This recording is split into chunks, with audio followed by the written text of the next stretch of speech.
দুর্নীতিতে সম্পৃক্ততার অভিযোগে বাংলাদেশের সাবেক সেনাপ্রধান জেনারেল অবসরপ্রাপ্ত আজিজ আহমেদের ওপর নিষেধাজ্ঞা দিয়েছে যুক্তরাষ্ট্র।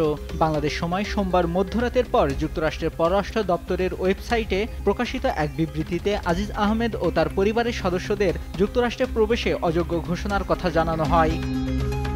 যুক্তরাষ্ট্রের পররাষ্ট্র দপ্তরের মুখপাত্র ম্যাথিউ মিলারের ওই বিবৃতিতে বলা হয়, উল্লেখযোগ্য দুর্নীতিতে সম্পৃক্ততার কারণে সাবেক জেনারেল অবসরপ্রাপ্ত আজিজ আহমেদকে পূর্বে বাংলাদেশের সেনাবাহিনীর প্রধান, department of state, foreign operation and related programs appropriation অ্যাক্টের ৭০৩১ সি ধারার আওতায় অন্তর্ভুক্ত করার ঘোষণা দিয়েছে পররাষ্ট্র দপ্তর। এর ফলে আজিজ আহমেদ ও তার পরিবারের সদস্যরা সাধারণত যুক্তরাষ্ট্রে প্রবেশের জন্য অযোগ্য হবেন।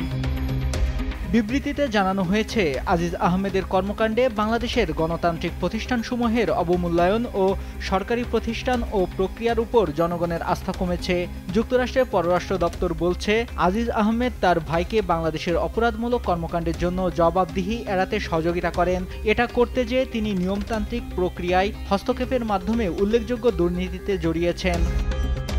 এছাড়া বিবৃতিতে আরও বলা হয়, অন্যায্যভাবে সামরিক খাতে কন্ট্রাক্ট পাওয়া নিশ্চিত করার জন্য আজিজ আহমেদ তার ভাইয়ের সঙ্গে ঘনিষ্ঠভাবে কাজ করেছেন। তিনি নিজের স্বার্থের জন্য সরকারি নিয়োগের বিনিময়ে ঘুষ নিয়েছেন।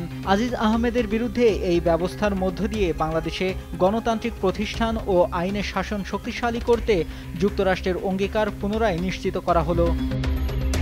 মার্কিন পররাষ্ট্র দপ্তরের বিবৃতিতে জানানো হয়, সরকারি সেবা আরও স্বচ্ছ ও নাগরিকদের সেবা লাভের সুযোগ তৈরি, ব্যবসা ও নিয়ন্ত্রণ ব্যবস্থার উন্নয়ন, মুদ্রা পাচার ও অন্যান্য অর্থনৈতিক অপরাধের অনুসন্ধান ও বিচার নিশ্চিতে সক্ষমতা বৃদ্ধির মাধ্যমে বাংলাদেশে দুর্নীতিবিরোধী প্রচেষ্টায় সহায়তা দেয় যুক্তরাষ্ট্র।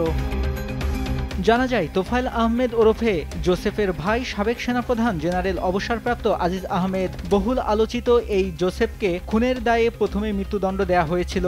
তবে জেনারেল আজিজ সেনাপ্রধান হওয়ার পর তার সাজা মওকুফ করতে তোড়জোড় শুরু হয়। পরে হাইকোর্টে আপিল করেন জোসেফের পরিবার। সে সময় রায় বহাল রাখেন হাইকোর্ট। পরে আপিল শুনানি শেষে ২০১৫ সালের ডিসেম্বরে সাজা কমিয়ে যাবজ্জীবন কারাদণ্ড দেওয়া হয় তাকে।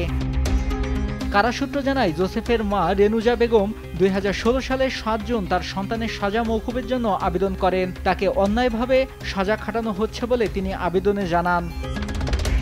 নিউজ ডেস্ক, দেশ টিভি।